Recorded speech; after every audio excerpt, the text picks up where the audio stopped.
Okay, so the original goal of this was to make this video at the beginning of the month, but I decided against it. Oh, I sound really bad because I have a cold. I always have colds, I swear to God. So that was the goal, right? And I didn't. And I'm kind of happy I didn't because so much has happened in the last 2 weeks electorally, and probably will happen in the next 2 years that made this video so much more interesting, I would say. And obviously, a lot more is going to happen in the next 13 days. So, without further ado, let's just start on with the video and I can cover why so contested. And my cold is gonna kill me. Not actually, but you get the point. Okay, so first we need to take a look at the Senate polls. We take a look at the generic ballot polls coming into 2026. We see here. Polls were started. So the first polls taken by McLaughlin and Associates. This is a very Republican leading pollster. Republicans up by 5. Signal Republicans up by 2. 7, 3, 8, even by Farisia, right? 1, -1 for the Democrats. +4 and then +1. So these are all decently recent polls. Just take all the polls in February. Democrats lead in one poll in a Democratic favorable year. So in case you don't know, whenever a president gets elected in every 4 years, you always have something called checks and balances. The Senate isn't the best example I can show you. I can show you the House. It makes a lot more sense here, in case you just don't know. So Biden midterm, Republicans slip back to House. Trump midterm, Democrats 40 seats, flip back to House. 2014, Obama had the White House again. Republicans held onto the House. 2010, Republicans gained 60 seats in the House. Look at all this gray. This is all the seats Republicans flipped. Huge amounts. Uh, Obama midterm, 2006, Bush midterm. Realistically speaking, the only exception was 2002 after 9/11 and all that. Everything that had to do happened after that. Republicans gained seats in the House, which hasn't happened in 24 years. So that's what the House. I think the House is going to flip to the Democratic Party. With the Senate, however, the Senate is a lot more. Senate's a lot has been a lot more interesting in recent years. Like first circumstance back to 2016 was really when it first started. Despite Republicans winning the presidency, Democrats flipped 2 seats, including the one in New Hampshire, very competitive seat, a seat that was decided by literally 1,000 votes against Kelly Ayotte and Maggie Hassan. Kelly Ayotte is the current governor of New Hampshire, so I guess it worked out for her. 2018, that another big exception. You see, this is the same map up in 2024. You look at how much redder it became. You see Ohio flipped, Montana flipped, West Virginia flipped, freaking Pennsylvania flipped. Pennsylvania went from a 13-point margin to Bob Casey losing. Michigan went from a Stabenow +7 to literally 0.3%. Baldwin less than 1%. We saw the huge shifts. But going back to 2018, this was a Trump midterm year. Democrats gained 40 seats in the House. They lost 4 seats in the United States Senate. Net average, they lost 2 seats. Realistically speaking, the only ones they really had business winning in that they didn't was Florida. 2020, we see 2020 here. Nothing much, honestly. There was a lot of people who thought states like Montana, like Texas, like Alaska, like Kansas, like Alabama, like Illinois, not Illinois, Iowa, like North Carolina, like South Carolina, like Kentucky, and like Maine would all flip. They didn't. 2022, another example. Republican wave here. Republicans literally won 2 competitive seats, or if you count Ohio, but not really. They won Wisconsin by 1% and then North Carolina by 2. We see here. Pennsylvania, where John Fetterman then and John Fetterman now are two completely different beings. One is raced by 5%. So as we see here, well, Senate races aren't the best example. So let's just go on with the video at this point. I don't really have much else to say. For safe Democratic states, these are going to be states over 15%. You have Oregon, Delaware, I think, Rhode Island, and then Massachusetts. So currently right now it's not looking too good for the Democratic Party. They have 4 safe seats. Nothing much to talk about there. Let's start with the Republican seats. I think they win Idaho, Montana, Wyoming, South Dakota, North Carolina, South Dakota, Nebraska, Oklahoma, Arkansas, Louisiana. Louisiana could get competitive if and only if John Bell Edwards runs. If he doesn't run, because John Bell Edwards, very, very popular governor in Louisiana. If he runs, we can get competitive, but other than that, probably not. Alabama, Tennessee, Kentucky, West Virginia. What can my Kentucky prediction? Mitch McConnell. Mitch McConnell has made himself very controversial in Mitch McConnell was the only Republican not to vote for Tulsi Gabbard RFK Jr. I would say just because of that. And the fact he's very, very unpopular with a 20% approval rating, I think he gets primaried out. For other safe Republican states, I hesitated on this a little bit. I do think Florida. Florida has the potential of being a safe state. This is an open race left by Marco Rubio. We see here Marco Rubio versus Val Demings. He won his race. And then in the 2026 special election, you have Ashley Moody, the Florida Attorney General. So we see here. I don't know if there were any polls actually taken, general election. I don't think there were any polls. But we take a look. Democratic primary. No Democrat has announced they're going to run. It's probably going to be some no-name Democrat, let's just be honest here, especially since the only named Democrat, Jared Moskowitz, has said he is not going to run again. And then for even going in past years, Val Demings, well-known person from the Orange County, Orlando area. Last time, 2018, you had Scott Nelson, the incumbent, who back in 2012 won by 14%. So we see the margin here. Democrats don't have a single candidate to run anymore. Democrats don't have any statewide position in Florida. Florida Democratic Party collapsed. Republicans took over voter registrations, and now they're probably going to win the Florida race by over 15. For Democrats, likely states, really nothing else to talk about here. I think Colorado, New Mexico. I'm not going to get used to that. I'm gonna save Minnesota, Illinois. Why does this always happen? I think also New Jersey, Virginia. I don't think much is gonna happen in New Virginia, and then New Hampshire, and I also think Minnesota. Right? New Hampshire's interesting. You have what's it? That's not the right New Hampshire race actually. So you have Gene Shaheen versus what's his name again? Scott Brown. Well, Scott Brown hasn't necessarily said he's gonna run yet, but he's publicly expressed interest in running. Now, Scott Brown is an interesting candidate. First of all, he is a carpetbagger. Let's just be honest here. He's a carpetbagger. I don't know if I'll actually pull it up, but we have to go back. In 2010, he won in Massachusetts somehow. I don't know how, but Republicans somehow in 2010 won in Massachusetts. And then in 2012, obviously, he lost to Elizabeth Warren. Only lost, though, by 7%. Moved to New Hampshire in 2014. Lost his race by 3.2 against Gene Shaheen. This is a really interesting race as a whole. I do think Gene Shaheen does remain in Senate. I do think she wins re-election. I can't speak today. My nose is gonna kill me.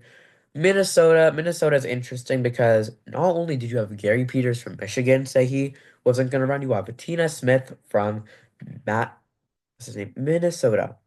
So we see Minnesota-ish state. Kamala Harris won the state by about 4.2%. We see the Minnesota House Representatives and the U.S. House delegation are split.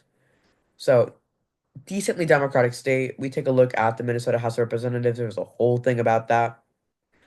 Of the declared candidates, you have Peggy Flanahan, the Lieutenant Governor of Minnesota, who announced her running right after, a few hours after Tina Smith announced she wasn't going to run. You also have Elon Omar, who I think she could lose in her own right. She would only appeal to the Minneapolis area, probably lose everything else. She's far too left for a state like Minnesota. Even with Minneapolis, it's still far too left, which is saying something. You also have other candidates like Angie Craig, Keith Ellison, Tim Walz. You might recognize the name Tim Walz. Democrats probably will win in Minnesota unless they nominate someone like Elon Omar. The only issue is why would Tina Smith retire? She's not too old.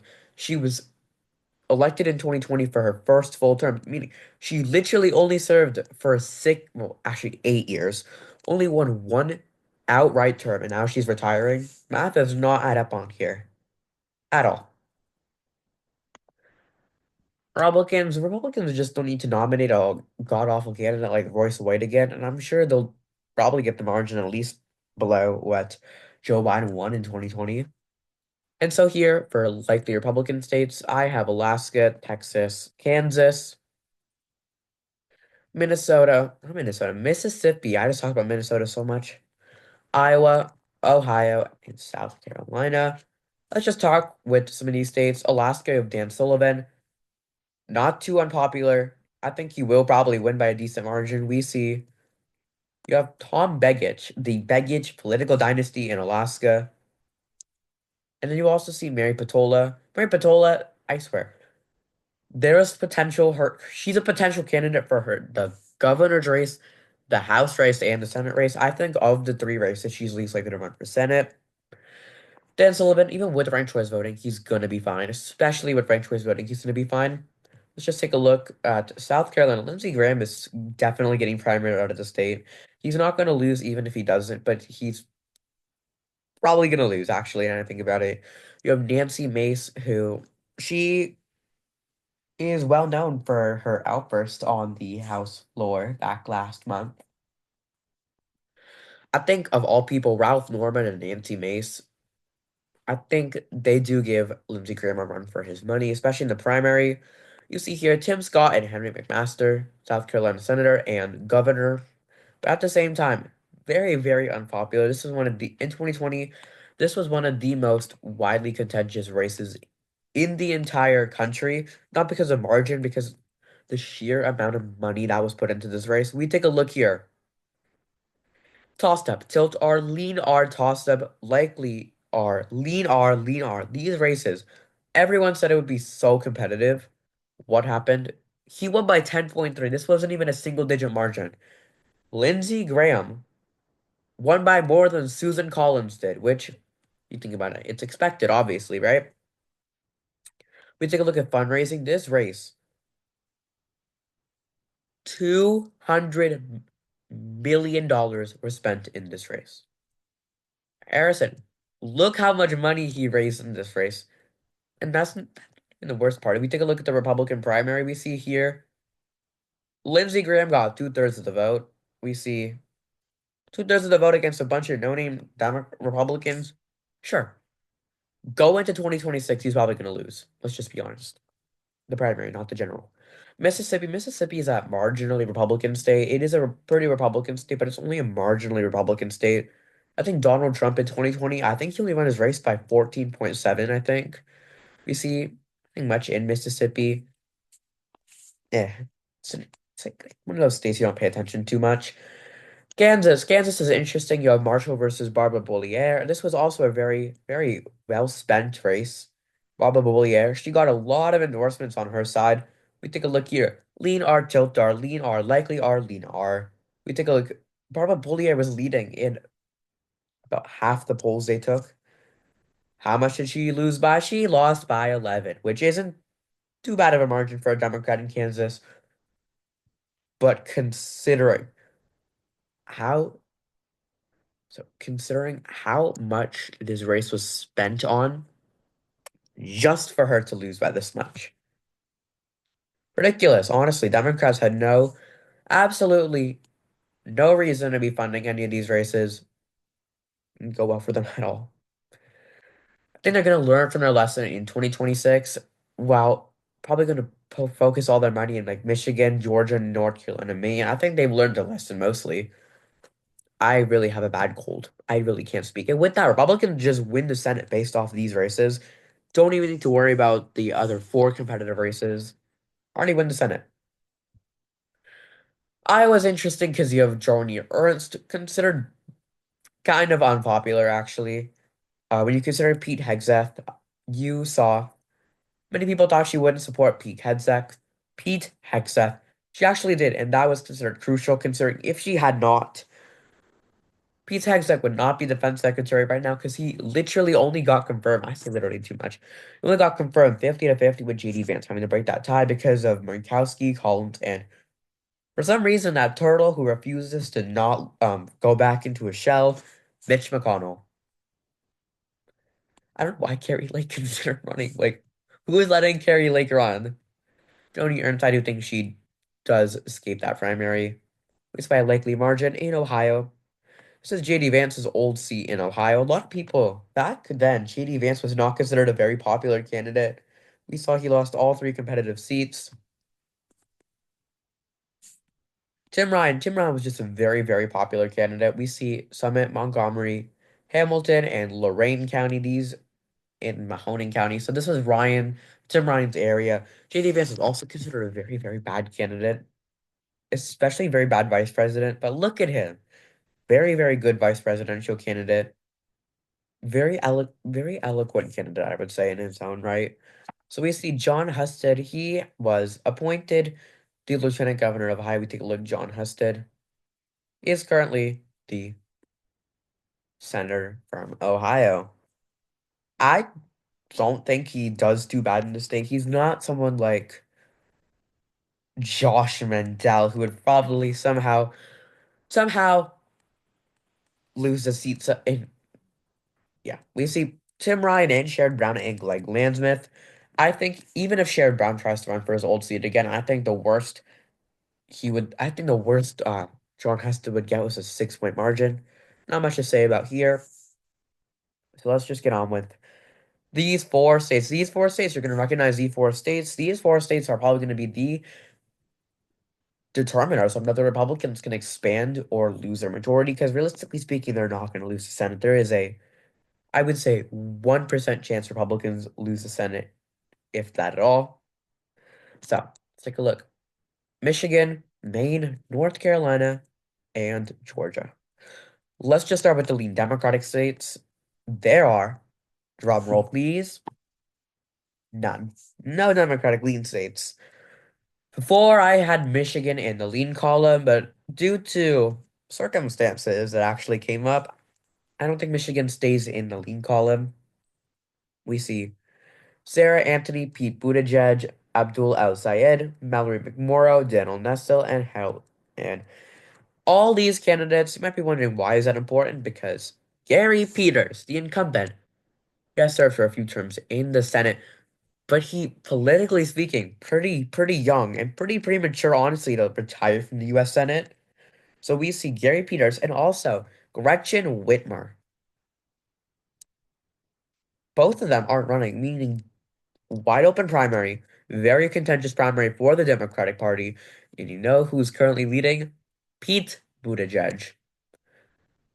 You probably have heard this a million times. Carpetbagger. Literally, he's from Fort Bend, Indiana, moved to Michigan. You can argue his husband, I believe it's his husband, is also from Michigan, right? But he's not from Michigan. We see Michigan as one of those states where, like Pennsylvania, we saw with John Oz and Dave McCormick. Dave McCormick, not too much as an extent, but definitely David Oz. Mehmet Oz. What the heck? Mehmet Oz, he was from New Jersey. He probably could have won in New Jersey, not gonna lie, coming up in a few elections. And we see here. I don't even know if there are any polls that came out. We see Mike Rogers and Newt Gingrich. I don't know if you want Newt Gingrich's. I don't know if you want Newt Gingrich's nomination endorsement. But so we take a look here. The reason Pete Buttigieg also probably alienated a few voters just because of his marriage status and everything, and the fact of Secretary of Transportation perhaps wasn't the best. And we also take a look. So we had one poll came out, just one. Okay, not too much of a decision. Mike Rogers is at 47%, right? He's winning by 6% against Pete Buttigieg. This is supposed to be a blue wave year. He's winning by 6%. And so that's why I think in this situation, I think the Republicans do flip Michigan. Narrowly flip Michigan. I don't think they do flip Michigan if and only if they can get themselves to rally around someone like Mike Rogers. Mike Rogers narrowly lost to Alyssa Slotkin, and that was just because a bunch of voters just didn't vote in the Senate race. Decently popular incumbent representative resigned, then came back, narrowly lost to Alyssa Slotkin, and you might as well see him serve with Alyssa Slotkin. I do think he wins. And so we see here 52-45. What states are we categorized next? Let's jump into my next easiest state to characterize. I think Georgia will be the next state. Let's take a look at the Georgia race. The thing is with Georgia, Georgia has a weird runoff system. I say weird because the runoff system, even though it is a racist system, the system actually works pretty well. It makes a lot of sense. Helps without spoiler candidates, and honestly, there aren't really many problems with that. There aren't really many problems except that it does alienate a two-party. It does benefit a two-party system. You see, we take a look at the general. Purdue did win the general. We actually see he lost a little bit of support from the general. That's because we all saw his refusal to admit that Joe Biden willingly and absolutely won the election. We take a look at the county results. So much more Democrat in Atlanta as a whole. But here's the thing with these races. David Perdue, very, very bad candidate, and you can argue Kelly Loeffler did drag him down. But David Perdue is no Brian Kemp. Brian Kemp, very, very popular governor of Georgia, beat Stacey Abrams in 2018, then beat Stacey Abrams again by 8%. In the same race, Raphael Warnock won by what's it? Raphael Warnock won by 1%. So meaning there was a 9-point split ticket in Georgia that election cycle. That's not even the worst, but you see the polls here. You see all these polls. Look at all these polls. Raffensperger, very, very popular. Raffensperger, you don't recognize him from that scandal where Trump asked him to find 12,000 votes. Ossoff plus 14, Ossoff plus 11, Ossoff plus 16, Ossoff plus 10, and Ossoff plus 13. With Ryan Kemp, Kemp is up by 6. Kemp is up by 7. Kemp is up by 4. We see here John Ossoff versus Brian Kemp. Brian Kemp wins this race, and we see Brian Kemp, he has potential. I think he's also floated around him running. He's getting the endorsement from Mike Collins, Tim Scott, all these people probably also get the Trump endorsement we saw back in 2022. He had a primary challenge against David Perdue, right? We take a look at the governor's race. We take a look all the way back. 7.5%, right? Very good in Atlanta despite not winning any Atlanta county. We go down all the way to the Republican primary. Brian Kemp, she was projected to win by about, what, 19%? David Perdue, leading up, he was projected to do decently good in the race. Brian Kemp got 72% of the vote, right? Three-fourths of the vote. This proves Republicans very, very much like Brian Kemp. By the end, Trump did cozy up to him at least a little bit. We're probably going to see him. I think he narrowly, at least by a lean margin, I do think he wins his race in Georgia. And so now let's take a look at North Carolina. These states I'm not too confident in characterizing, but as a whole, I do think this is why. We take a look. We have to go all the way back to 2014. We saw Tom Tillis beat Kay Hagan, who defeated Elizabeth Dole, right? This was a blue wave year. No, this was a red wave year, actually. Pretty Republican wave year. Tom Tillis won by 1.6%. Come back to 2020. He actually expanded his margin, beating Cal Cunningham. There's a huge chance he probably would have lost to Cal Cunningham, though, because he had, you can read this. I'm not going to read it for you. You can read it. Probably the only reason he lost. October surprise in this race. Going to 2026, we see Tom Tillis. You have a Laura Trump. I do believe Laura Trump. I don't think she's actually going to run. I don't think she wants to run.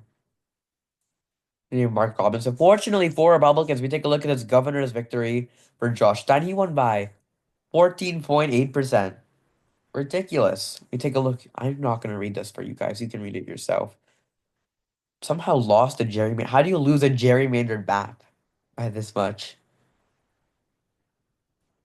So we see here. Tom Tillis has got the endorsements of quite a few not Democrats, quite a few Republicans. But here's the thing with the Democratic primary, you have Wiley Nickel, who's probably going to announce. Wiley Nickel is probably going to announce his running coming up in February. It is currently February.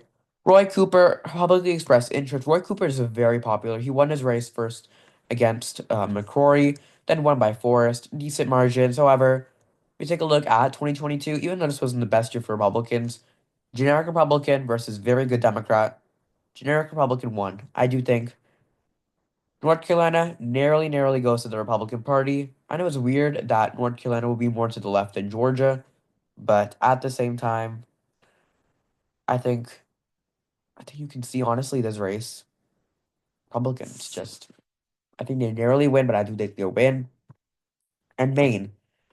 Maine is the one state I was very unsure of. We don't have any polls out of Maine, and Susan Collins on paper seems like a very strong incumbent. Especially, I do think the fact that she nominated Pete Hegseth and RFK, not Pete Hegseth, Tulsi Gabbard and RFK Jr., considering the fact even if she hadn't voted for them, still would have been confirmed. I think that shies away from the point a little bit. Probably gets the Trump Republicans to do. I think that gives Trump Republicans maybe back Susan Collins a little bit. So we can see here if she wins, this will be her 30th year in the Senate. We do not need Susan Collins to be in the United States Senate for 30 years. As you see, guys, I can't speak really much anymore. My cold is distracting me, and I'm really sleepy. The potential candidates, you have a lot of good potential candidates. Shelley Pingree would be a rematch. Janet Mills and Jared Golden, I do think would do the best against Susan Collins. So with that in mind, I hesitated a lot on this. I think Susan Collins narrowly loses her race. Actually, by narrowly, I think maybe she loses by 1%. I think she loses her race. So Republicans flip 2 seats, Democrats flip one. Republicans, as a whole, I do think they flip 1 seat on net. We see there are a lot of parallels to 2022, where Republicans did lose 1 seat. And overall, I do think as a whole, the Senate map isn't as partisan as the House map. So I do think we will probably see something like this map come 2026. However, it is way too early to make decisions yet. So without further ado, I'll see you guys next time.